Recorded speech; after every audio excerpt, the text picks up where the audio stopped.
2024년에 이제 파산한 법인의 개수가 1745개, 그리고 채무조정을 신청한 사람이 18만 명이라고 합니다. 이 개인, 법인 할 거 없이 연체도 되게 심해지고 파산, 회생으로 이제 상태가 이제 바뀐 경우가 엄청나게 많다고 하네요. 2025년에는 아마 24년보다 수치가 더 아마 늘어날 거라고 전망하는 이들이 되게 많습니다. 그 말인즉슨 2025년에는 2024년보다 경제가 훨씬 더 안 좋다라고 보는 이들이 많다라는 거죠. 이걸 지금 직접 피부로 왕창 느끼는 중입니다. 사람들이 지갑을 안 냅니다. 아예 그냥 쓸 생각 자체를 안 하는 것 같습니다. 저도 마찬가지고 주변 사람들도 비슷한 것 같습니다. 상황이 이렇게 상황이 급속도로 얼어붙은, 소비가 실종된 상황들은 이제 모든 이제 여러 가지의 이유가 다 있겠지만, 제가 생각할 때는 이때까지 너무 풍족하게 여유롭게 누리며 살아왔던 게 화근이 됐던 것 같습니다. 풍족하게 누리며 살았던 게 왜 화근이 되냐, 자신이 감당할 수 있는, 자신이 벌어들이는 돈 안에서 썼다라고 하면 문제가 안 되죠. 문제가 되는 건 자신들이 벌어들이는 돈보다 더 많이 썼다라는 겁니다. 그리고 빚으로 미리 땡겨서 쓰는 게 너무 많다 보니까 그로 인한 충격도 더 심해진 게 아닌가라고 생각합니다.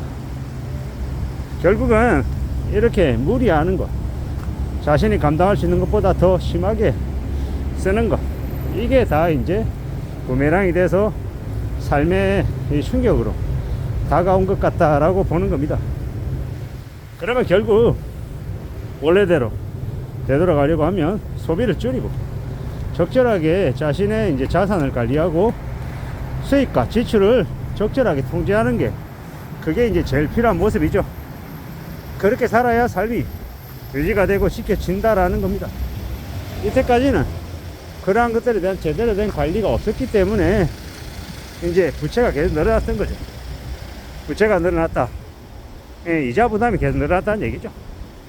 이제 와서는 그 이자 부담이 감당이 안 되니 뭔가 대책이 필요하다, 좀 바로 잡아야 된다 라고 이제 하다 보니까 이제 대출도 이제 더 이상 나오지 않고, 원래만큼 대출도 안 되고, 이자 부담도 이제 대출 이자 이율이 올라가다 보니까 점점 부담도 이제 커지고, 이제 점점 이제 결말이 이제 다가오고 있는 거죠.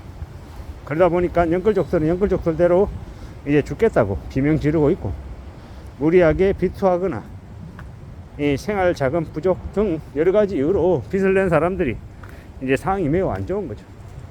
결국은 자신들이 저지른 것에 대한 이 대가를 치르는 중이다라고 저는 생각합니다.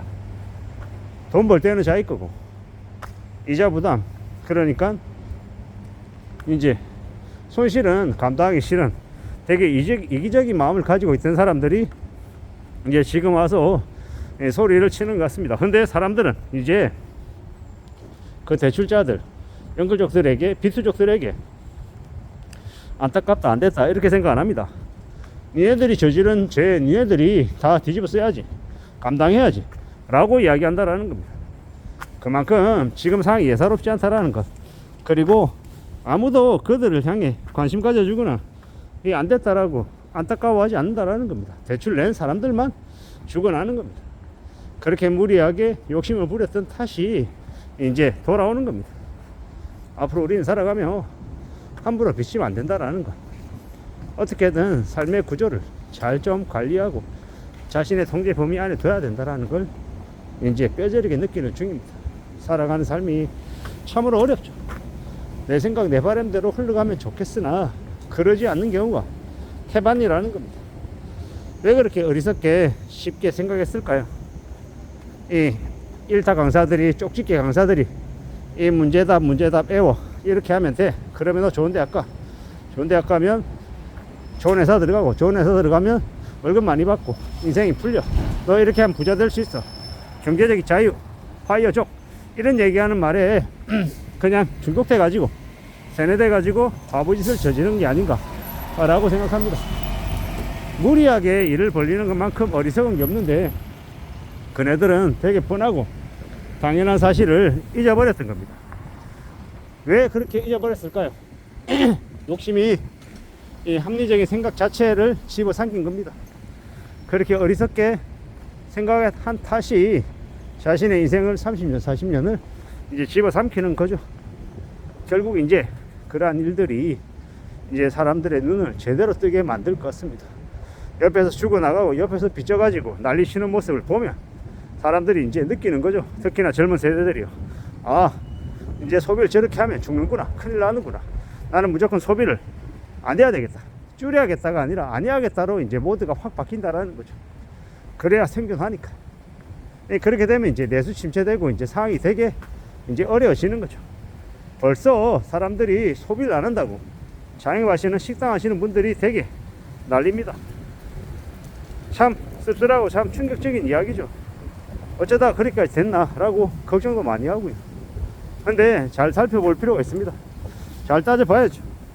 우리가 살아가는 세상이라는 게 결국 이제 경제적인 부분들이 이제 심리도 같이 따라가고 사람들의 경제 상태가 더욱더 이제 많이 좌우하는데 사람들이 지금 돈이 없다라는 거죠.